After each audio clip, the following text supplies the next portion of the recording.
Assalamualaikum warahmatullahi wabarakatuh. Alhamdulillahi rabbil alamin. Hamdan katsiran tayyiban mubarakan fihi.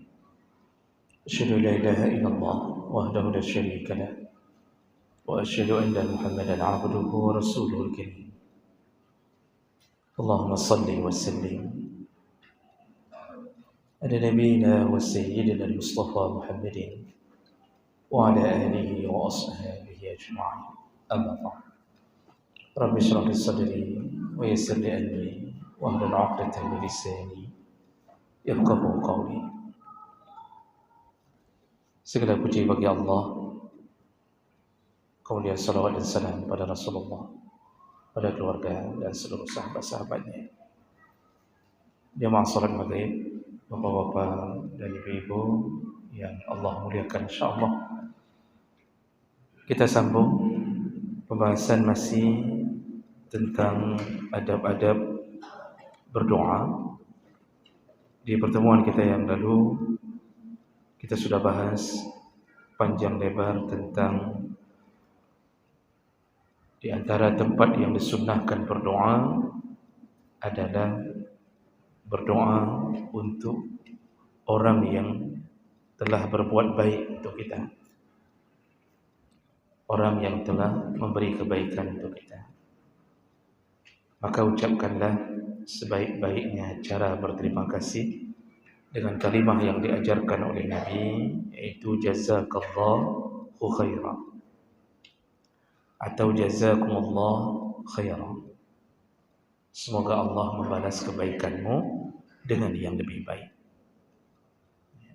Itu kata Rasulullah, faqad ablagha fis sana. Kalau dia ucapkan itu, sungguh dia telah mencapai puncaknya ucapan terima kasih. Dan orang yang paling utama untuk kita ucapkan kalimah ini selalu atau berterima kasih dengan berbagai ucapan yang baik adalah orang tua dan pasangan hidup kita sendiri. Setiap kali orang tua berbuat baik, sempatkanlah mengucapkan kalimah ini. Dan bagi suami, setiap kali istri berbuat baik kepadanya, sempatkanlah mengucapkan doa ini. Begitu juga bagi istri, ketika suami memberinya nafkah dari harta yang halal, berbuat kebaikan, bahkan mengajaknya jalan-jalan pun, maka ucapkanlah kalimah ini, membalas kebaikan. Jadi kita serahkan pada Allah untuk membalas. Dan Allah kalau balas tentu berlebihan. Baik, kita sambung sedikit, masih bersambung dengan masalah yang tadi.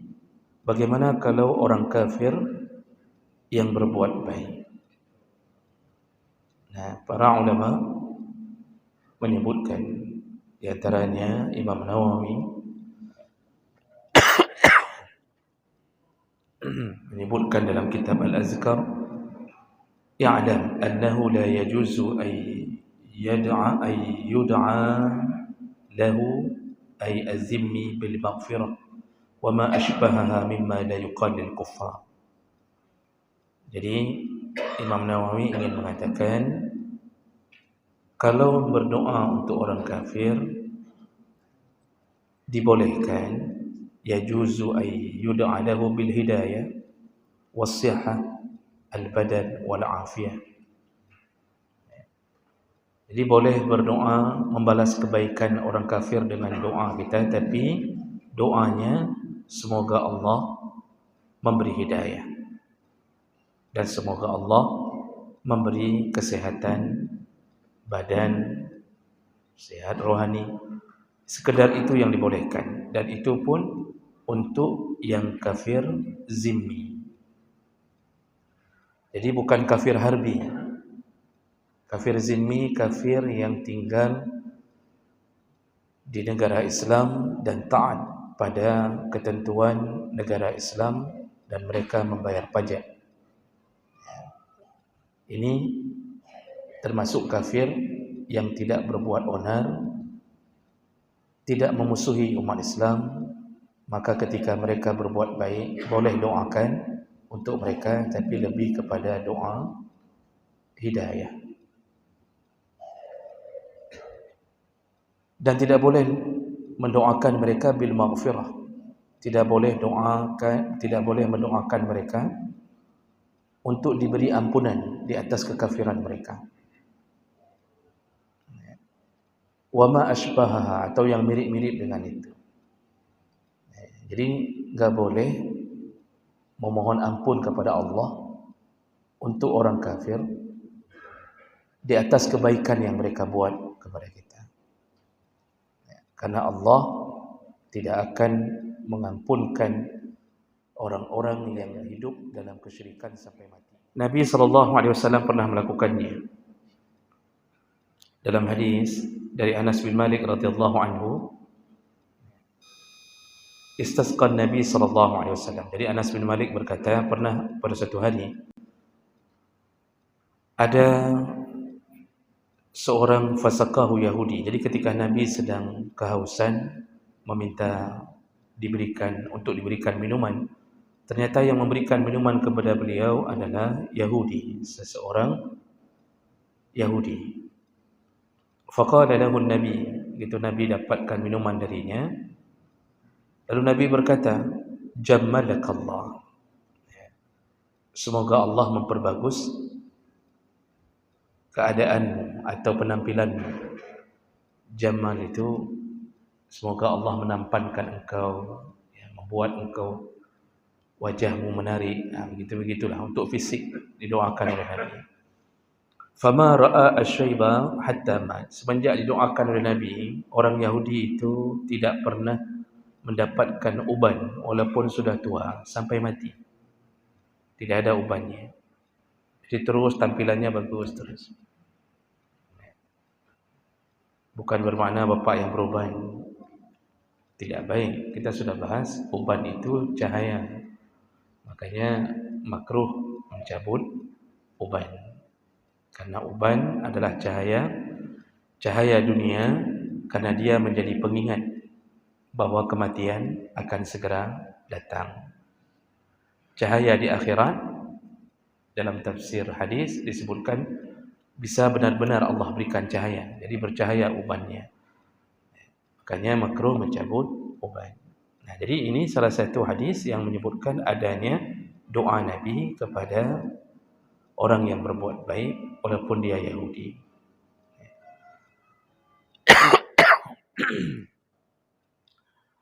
Jadi ini dibolehkan. Baik, berikutnya di antara adab berdoa berikutnya adalah du'aul insan ala man zalamahu aw zalaman muslimin. Dibolehkan dalam berdoa untuk mendoakan keburukan bagi orang yang menzaliminya atau yang menzalimi kaum muslimin. Ini seperti pertanyaan salah satu saudara kita di minggu yang lalu. Jadi dibolehkan mendoakan keburukan. Boleh itu bukan bermakna sunnah, tapi dibolehkan mendoakan keburukan kepada orang yang menzalimi orang yang berdoa tersebut, atau dia menzalimi kaum muslimin, maka doanya tentu umum. Doanya umum untuk siapapun yang menzalimi kaum muslimin dibolehkan berdoa. Dan Bapak Ibu yang Allah muliakan, zalim itu bisa pada badan, bisa pada kehormatan, bisa pada harta. Orang yang dipukuli dalam keadaan tidak bersalah, itu zalim terhadap orang lain. Ada orang yang diambil hartanya dengan semena-mena, dicuri, dirampok, dibegal, itu zalim. Itu pekerjaan orang zalim. Bahkan orang yang berhutang sudah punya uang tapi tidak bayar, maka dia termasuk kategori zalim. Rasulullah mengatakan matlul ghaniyyi dzulmun. Orang yang sudah ghani, sudah punya uang, tetapi matal, sengaja menunda-nunda hutangnya. Sudah punya uang untuk bayar hutang, ditunda hutangnya. Dia pergi umrah, dia pergi berekreasi, hutang tidak bayar, maka dia zalim. Sudah mulai tercatat dosa kepadanya. Kalau dia mati dalam keadaan begitu, maka matinya adalah mati zalim. Dan itu berefek panjang, mulai dari alam kubur, berefek panjang sampai ke akhirat. Makanya kezaliman itu macam-macam. Dan ternyata dibolehkan memohon kepada Allah agar Allah menimpakan keburukan pada orang itu, dibolehkan. Namun bukan bermakna boleh itu dianjurkan. Karena para ulama mengatakan, kalau seandainya orang terzalimi mampu bersabar, maka itu pilihan utama. Seperti sabarnya Nabi SAW ketika dizalimi oleh suku Taif, yang Nabi datang mendakwahkan agama, yang berusaha menyelamatkan mereka dari neraka. Tapi kemudian mereka melempari Nabi dengan batu, mengusir Nabi. Dan Nabi bersabar di atas kezaliman. Malah malaikat gunung, tempat Nabi istirahat setelah diusir itu, malah malaikat gunung yang menawarkan diri untuk menghancurkan kota Taif dengan penduduknya. Tapi kesabaran Nabi bahkan melampaui malaikat. Kata Nabi, jangan. Dan aku yakin, kata Nabi, penduduk Taif, kota Taif ini nanti semua akan menjadi Muslim. Dan ternyata benar. Sampai hari ini Taif itu semuanya Muslim. Maka bapa kalau umrah ke Taif, kalau dibawa ke Taif, itu daerah buah-buahan, daerah dingin, itu semuanya Muslim. Dan itu lebih utama. Jadi kita telah mengambil sifatnya para Nabi. Namun kalau seandainya kezaliman itu terlalu tinggi, atau kita merasa benar-benar dalam keadaan tidak ridha di atas kezaliman itu, mendoakan keburukan dibolehkan. Makanya Allah mengatakan dalam surat An-Nisa ayat 148, la yuhibbullahu al-jahra bis-su' illa minal qawli illa man zulim. Allah tidak menyukai, la yuhibbullahu al-jahra, Allah tidak suka al-jahra, seseorang berterus terang bisu dengan kalimat-kalimat yang buruk. Artinya Allah enggak suka orang doa dengan keburukan, memohon kepada Allah dengan keburukan. Allah tidak suka. Karena Allah Maha Rahman, Maha Rahim. Minal qaul, semua perkataan yang buruk Allah tidak suka. Illa man zulim, kecuali keluar dari mulut orang yang terzalimi. Jadi dikecualikan oleh Allah, kecuali kalimat-kalimat yang dimohon kepada Allah untuk keburukan seseorang, kalau keluar dari mulutnya orang terzalimi, maka Allah terima. Makanya dalam hadis yang lain disebutkan, ada 3 orang yang tidak terhijab doanya kepada Allah, yaitu doaul walid liwaladihi, doa orang tua kepada anaknya. Lalu doa as-saim hatta yuftir, doa orang yang berpuasa sampai dia berbuka puasa. Dan yang ketiga doaul mazlum, da'watul mazlum, itu doanya orang terzalimi. Wa in kana kafiran, walaupun yang terzalimi itu adalah orang kafir. Bayangkan ada orang Islam menzalimi orang kafir, artinya menganiaya orang kafir tanpa ada kesalahan dalam syariat, dipukuli, diambil hartanya. Kalau si kafir ini berdoa, kata Nabi, padahal doanya untuk Tuhan kita. Jadi yang zalim ini misal seorang Muslim,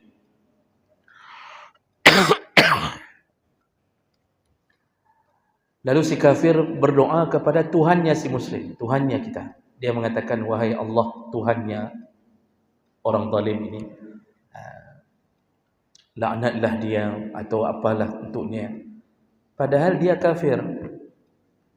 Nabi mengatakan, kalau si kafir ini terzalimi, dia berdoa kepada Tuhan kita, walaupun Allah tidak rida kepada agamanya, tapi yang kezalimannya Allah tetap akan menegakkan keadilan. Makanya ahli tafsir hadis mengatakan, yang dimaksud oleh Nabi adalah bukan Allah rida terhadap agama mereka. Allah tidak rida. Inna dina 'indallahil Islam. Tapi Allah tetap wajib menegakkan keadilan, walaupun yang terzalimi itu orang kafir. Kalau orang kafir saja ditegakkan keadilan oleh Allah, apalagi yang berdoa adalah mukmin.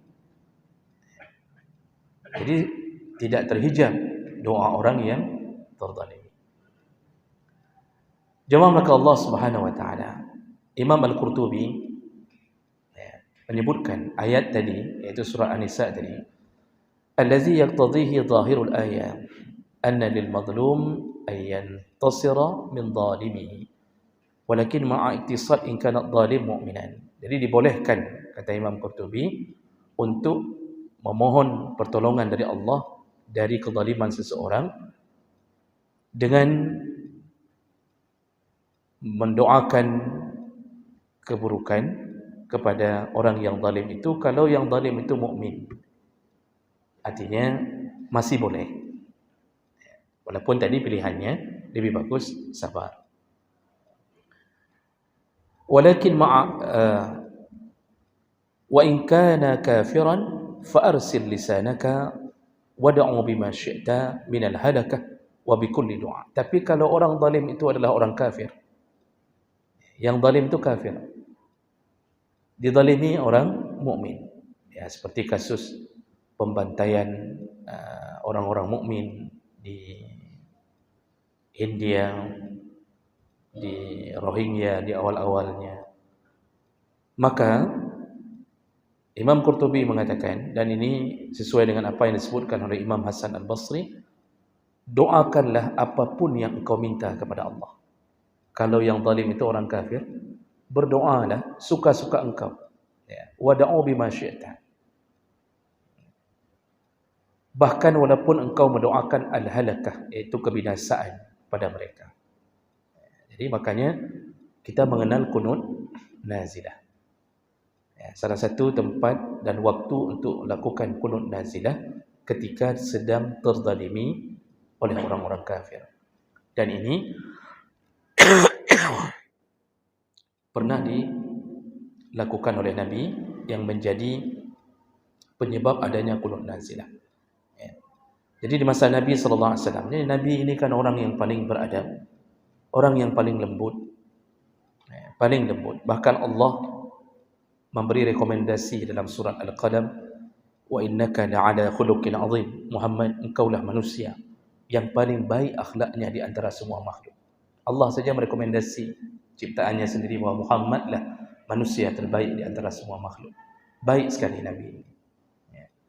Lembut sekali, beradab sekali. Marah sangat terkontrol. Tidak pernah caci maki. Tapi pada suatu kejadian, ini kejadian yang nanti terkenal dengan nama Bi'ru Ma'unah, peristiwa Bi'ru Ma'unah.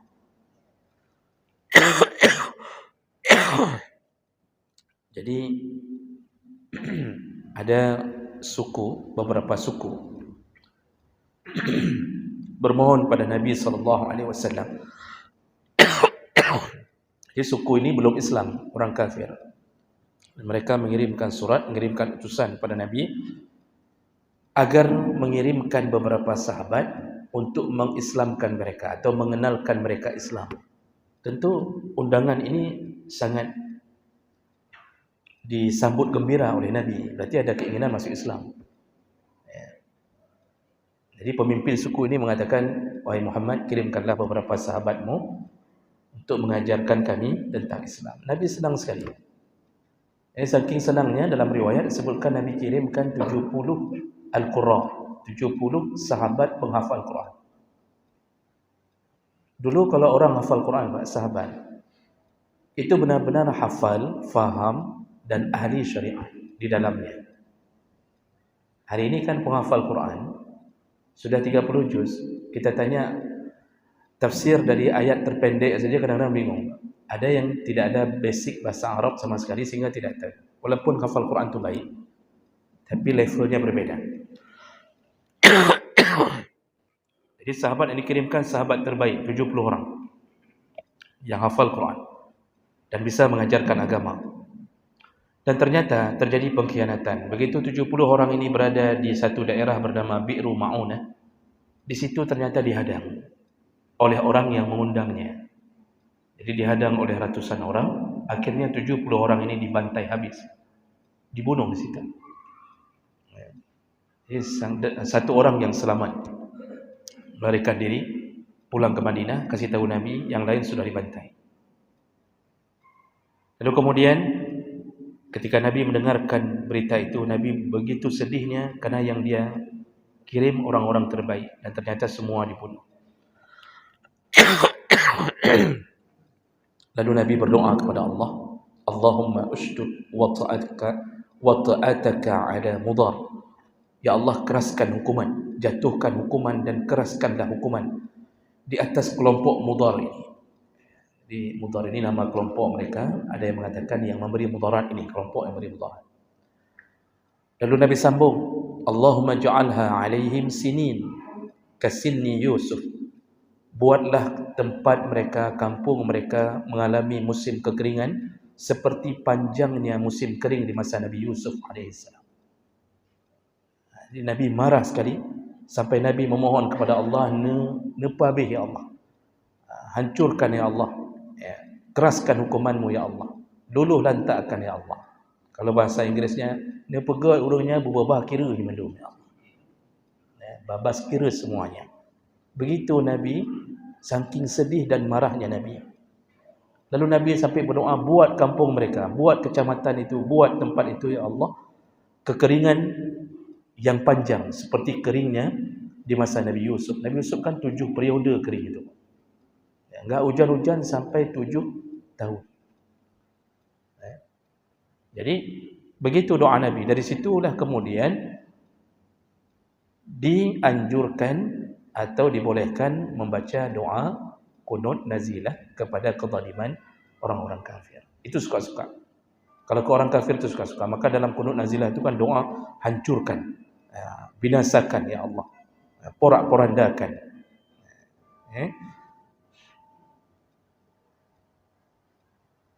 Dan tidak perlu ada kehormatan yang ditahan. Maksudnya tak perlu lagi, kalau dengan orang kafir yang zalim itu tidak perlu lagi menahan-nahan diri untuk menjaga kehormatan ardul muhtaram, wada badan muhtaram. Tidak ada lagi yang perlu dihormati dari badan mereka, ya, wala mal muhtaram. Tidak ada lagi yang perlu dihormati dari harta mereka kalau mereka zalim. Tapi kalau seandainya sesama mukmin itu, kalau kezalimannya kecil, maka jangan berlebihan mendoakan terlalu berat. Dan ini pernah ada hadis dari Aisyah radhiyallahu anha, riwayat Abu Dawud, suriqa laha syai'. Jadi Aisyah pernah dicuri sesuatu darinya. Ini pencuri itu kebetulan orang Islam. Lalu kemudian faja'alat tad'u alaihi. Aisyah mendoakan keburukan untuk pencuri itu. Faqala Nabi. Jadi ada yang mengatakan yang dicuri itu selimut. Faqala Nabi, begitu Nabi dengar doa Aisyah, apa kata Nabi? La tusbikhi anhu. Wahai Aisyah, jangan ringankan hukuman dia sebagai pencuri dengan engkau melaknatnya atau engkau mendoakan yang buruk. Jadi maksud Nabi begini, kata para ulama, kalau sekadar yang dicuri cuma selimut, ini dalam kasus hadis ini, tak usahlah doakan terlalu over, berlebihan. Karena dengan doa kita melaknat dia, malah mungkin dia terampuni karena banyaknya laknat. Jadi maksud Nabi, jangan ringankan hukuman dia di sisi Allah hanya gara-gara mulutmu laknat-laknat dia. Jadi jangan terlalu banyak melaknat dia, karena nanti malah kita yang melaknat yang banyak dosa, dia diampunkan karena banyak sekali menerima laknat. Itu maksud Nabi. Makanya dalam satu hadis yang lain dari Abu Hurairah, ya, kalau saya tidak salah dari Abu Hurairah, ada seorang pencuri yang ditangkap, lalu diikat di tiang di masjid Nabi, di luar masjid Nabi. Ketika diikat, ada yang memukul dengan sandal, ada yang memukul dengan batu. Ya, pencuri. Dan Nabi membiarkan. Artinya pukulan bukan pukulan seperti orang merajam, pukulan efek jerah. Tapi ketika ada yang sudah mulai melaknat, jadi dilaknat pencuri ini, ya, dilaknat-laknat, Rasulullah langsung mengatakan, jangan engkau membuat syaitan gembira. Artinya dengan melaknat, syaitan memang itu yang ditunggu supaya orang ini jangan sampai dia masuk surga lagi. Ya, maka syaitan memang menunggu agar orang ini enggak dapat lagi hidayah, tidak dapat lagi ampunan. Maka Nabi mengatakan, jangan engkau membuat syaitan gembira. Karena syaitan paling senang kalau kita tidak memberi kesempatan kepada mukmin untuk memperbaiki diri. Misal contoh yang begitu, senang sekali syaitan.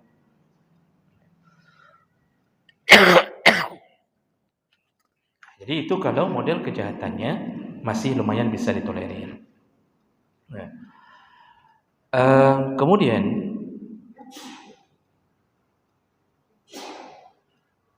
pernah terjadi juga doa Ali bin Abi Thalib, dari Ali bin Abi Thalib radhiyallahu anhu, anna Nabi sallallahu alaihi wasallam qala yaum al-ahzab, waktu perang Ahzab. Ini dalil yang tadi untuk orang kafir. Nabi pernah berdoa, mala Allah quburahum wa buyutahum naran kama habasuna wa shaghaluna 'anis salatil wusta. Jadi waktu perang Ahzab itu, Nabi tidak bisa solat karena enggak berhenti perang, sehingga tertinggallah solat duhur, asar, maghrib.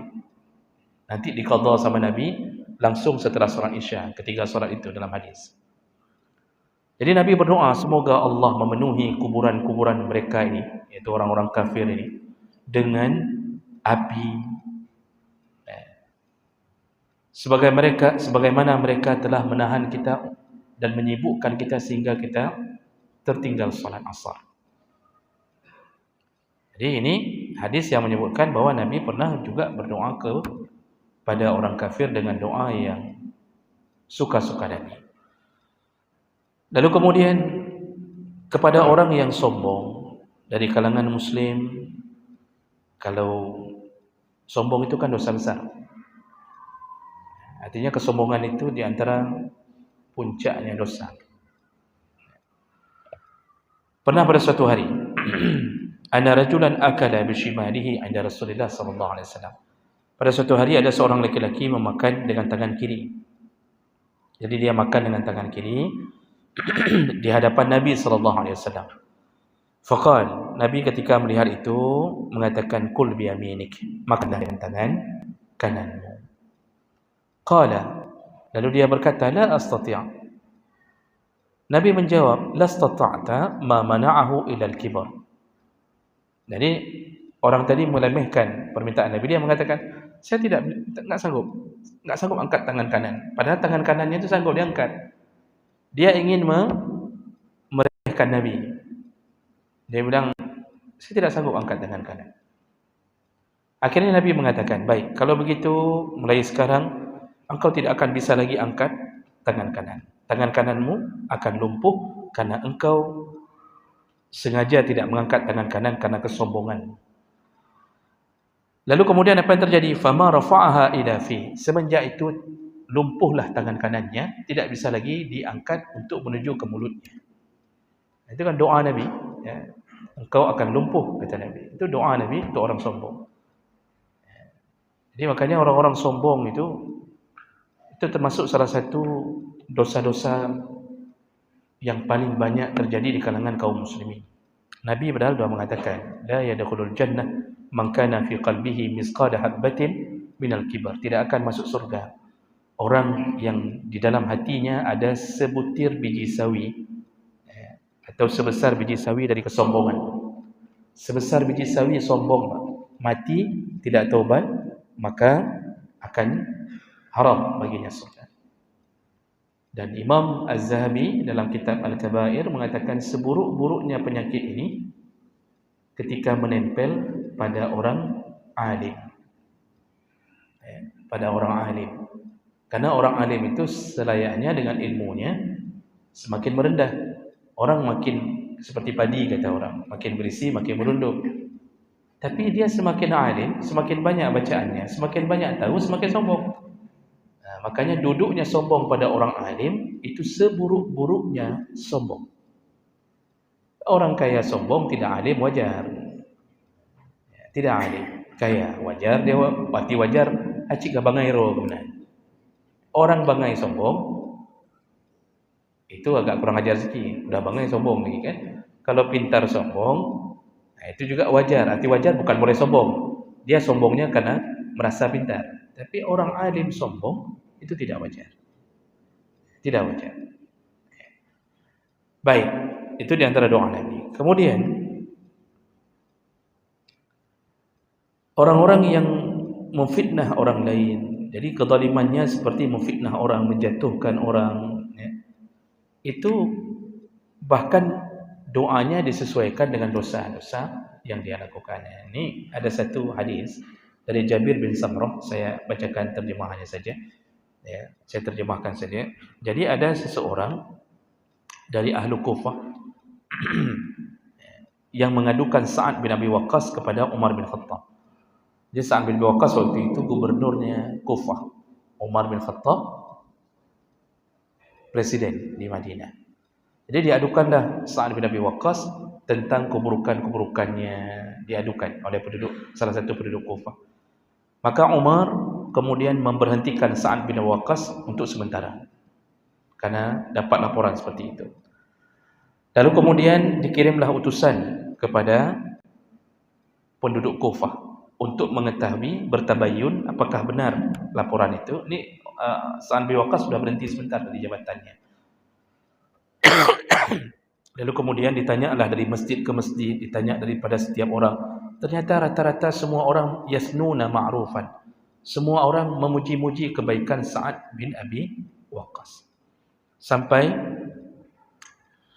ada seseorang dari Bani Abbas, yaitu yang bernama Usamah bin Qatadah. Dia mengatakan bahawa Sa'ad itu orang yang tidak baik. Sa'ad itu tidak adil dalam memberi hukuman. Sa'ad itu begini dan begini. Laporkan semua. Lalu ketika Sa'ad mendengarkan apa orang ini melapor begitu, kata Sa'ad, "Amma wallahi la ad'una bisalas." Sungguh demi Allah, aku akan berdoa untukmu dengan 3 perkara. Lalu dia berdoa, Sa'ad bin Waqqas berdoa, "Allahumma in kana 'abduka hadza kadziban." Ya Allah, seandainya hamba-Mu ini berbohong ya Allah. Ya qama riya'an wa sum'ah. Dia hanya berbicara begitu untuk mendapatkan sensasi, riya, ingin dikenal, ya. Fa'atil umrahu, panjangkan umurnya, wa'atil faqrahu, tapi panjangkan kefakirannya. Panjangkan umurnya dalam kefakiran itu maksudnya. Wa'irdahu lil fitan, lalu jatuhkan kehormatannya dengan fitnah ya Allah, dengan ujian. Fitan itu ujian. Lalu apa yang terjadi? Sampai tua, orang yang menuduh Sa'ad ini ternyata betul-betul kejadiannya seperti doa Sa'ad. Dia tua dalam keadaan terfitnahkan, menjadi orang miskin, mengemis-ngemis di samping jalan. Setiap ada orang yang bertanya kepadanya, "Kenapa engkau bisa begini?" Apa jawabannya? "Asabatni da'wat Sa'ad." Sungguh Allah telah memakbulkan doa Sa'ad. Berarti dia ini bohong. Nah, makanya kalau orang fitnah kita, Pak, kita doakan seperti Sa'ad, boleh tidak? Boleh. Kalau sifatnya sudah khianat, kita enggak buat. Ya, jadi dalam satu kantor kita dituduh, padahal kita enggak buat apa-apa. Maka lalu kita angkat tangan kita, ya Allah, buatlah dia begini, buatlah dia begini, maka dibolehkan. Itu sudah fitnahnya sudah tinggi. Jadi nanti pernah juga terjadi, singkat saja, dari hadis dari Urwah bin Zubair, itu terjadi pada Sa'id bin Zaid. Jadi ada seorang perempuan menuduhnya mengambil tanah milik perempuan itu. Lalu kemudian Sa'id berkata kepada Marwan bin Hakam, yang waktu itu menjadi raja di Bani Umayyah. Apa katanya? "Ana kuntu akhizun min ardiha syai'an ba'da allazi sami'tu min Rasulillah." Apakah mungkin aku mengambil tanah seseorang setelah aku mendengarkan hadis Nabi? Lalu ditanya oleh Marwan, ma sami'ata min Rasulillah, apa yang kau pernah dengar dari Rasulullah? Dia bacakanlah hadis. Rasulullah mengatakan, man akhaza shibran minal ard, barang siapa mengambil tanah orang, memindahkan patok tanah orang, maka dia digantungkan tanah itu di pundaknya, 7 petala bumi dikorek Allah, digantungkan di pundaknya di hari kiamat. Lalu Marwan berkata, kalau begitu aku tidak butuh bukti lagi daripadamu. Artinya sudah percaya pada Sa'id, dia enggak mungkin melakukan itu. Lalu Sa'id berdoa, Allahumma, ya Allah, in kanat kazibah, perempuan itu berbohong, fa'ammu basaraha, maka butakanlah, fa'amma basaraha, butakanlah matanya, waqtulha fi ardiha, kalau dia mati, matikanlah dia di tempat tanah yang dia tuduh untukku itu. Dan apa yang terjadi jemaah melakukan Allah? Ternyata matanya buta. Lalu kemudian pada suatu hari dia pergi ke tanah yang dia fitnah itu, masuk ke lubang, matilah dia di lubang itu. Jadi ini pernah terjadi pada sahabat-sahabat. Ini ukuran boleh mendoakan orang. Jadi kalau pancurinya cuma pancuri manuk, pancuri sandal, Pak, ya doakan saja supaya kita dapat sandal yang lebih baik. Baik, begitu. Ada waktu sekitar 5 menit, 3 menit. Boleh satu pertanyaan mungkin yang tidak cukup waktu nanti di pertemuan yang akan datang.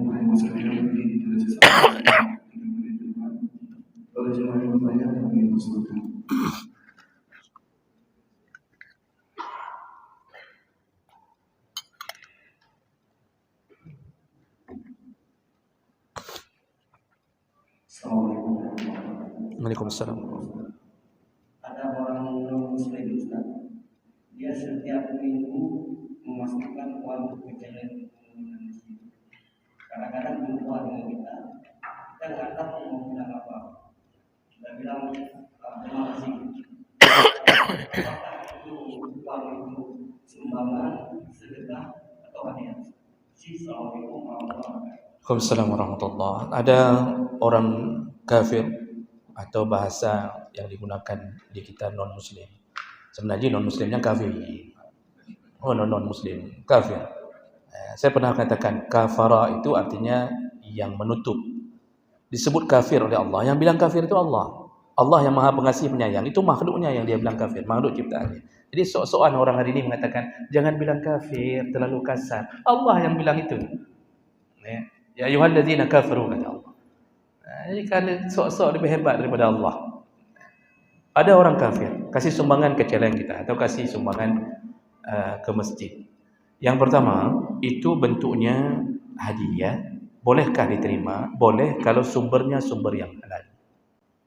Kalau sumbernya sumber yang halal. Jadi yang dilihat sumbernya. Orang Islam, toke sabu-sabu, mau sumbang 1 tiang, Pak, enggak boleh terima. Kafir jualan halal, jualan keramik, mau kasih keramik ke masjid, boleh tak? Boleh, karena sumbernya halal. Tapi orang Islam sumbernya tidak halal, haram, tidak boleh terima. Kecuali kita tidak tahu, setelah siap semua masjid baru tahu dia toke sabu-sabu. Itu enggak usah hancurkan masjidnya, kagak benar. Sudah? Tapi orang kafir yang memberi sesuatu ke dalam agama kita, kebaikannya dipending oleh Allah sampai dia masuk Islam. Itu hadis dari Sa'ad bin Abi Waqqas yang bertanya kepada Nabi, ya Rasulullah, kalau kami masuk Islam, semua kebaikan kami yang dulu-dulu masa jahiliyah dicatat lagi atau tidak? Atau hangus? Apa kata Nabi? Semua kebaikanmu di masa jahiliyah dirapel oleh Allah, diambil semua kalau engkau bersyahadat. Jadi yang kebaikan tetap dicatat. Makanya orang kafir kalau masih hidup berbuat baik kepada kita, Pak, itu dipending dulu. Sampai kapan? Sampai sakaratul maut. Kalau dia mati dalam kekafiran, habitat a'maluhum, dihapuslah semua kebaikan mereka. Tapi kalau mereka sempat menjadi orang Islam, ya, walaupun cuma 5 menit sebelum kematiannya, seluruh kebaikannya di masa kafir Allah rapel menjadi kebaikan orang Islam. Makanya kalau ada orang kafir yang kasih sumbangan, ya kita doakan semoga dia dapat hidayah. Jadi ini masuk dalam kategori hadiah. Hadiah. Makanya makanan-makanan kalau bukan makanan haram, Pak, enggak apa-apa. Bapak punya teman, ya, mungkin Cina, satu SMA dulu mungkin, kan? Orangnya baik, pergi ke Medan, bawa pulang coklat, ya, bawa pulang ikan ambon atau apa saja. Bolehkah kita terima? Kalau dia berasal dari harta haram, boleh. Boleh, tidak perlu dibuang. Ya, boleh dimakan. Ya, namun yang tidak boleh dimakan sesuatu yang sifatnya disembelih. Karena ya, tidak sekarang dalam mazhab Syafi'i disebutkan, sekarang tidak lagi bisa kita dapatkan ahlul kitab yang dimaksud oleh Al-Quran. Kalau benar-benar ahlul kitab, binatang sembelihannya selama tidak menyebut nama Tuhan mereka, tidak dipersembahkan untuk Tuhan mereka, maka halal. Allah yang sebutkan wa ta'amul ladzina utul kitaba hillul lakum. Ya, makanan orang ahlul kitab halal. Tapi sekarang enggak dapat lagi Pak ahlul kitab itu. Tapi kalau bukan ahlul kitab, Bapak pergi ke Thailand, itu hati-hati Pak, yang disembelih mereka itu Buddha, Hindu, itu bukan ahlul kitab. Ahlul kitab itu Yahudi Nasrani. Itu enggak boleh makan Pak. Jadi jangan suka-suka ke Bangkok lepas baju yang na. Teluk Pattaya pergi lepas baju yang na. Tidak boleh. Itu haram. Baik. InsyaAllah nanti kita sambung lagi di pertemuan berikutnya. Kita tutup dengan kafarah majlis. Subhanakallahumma bihamdik. Asyhadu an la ilaha illa anta astaghfiruka wa atubu ilaik. Wassalamualaikum warahmatullahi wabarakatuh.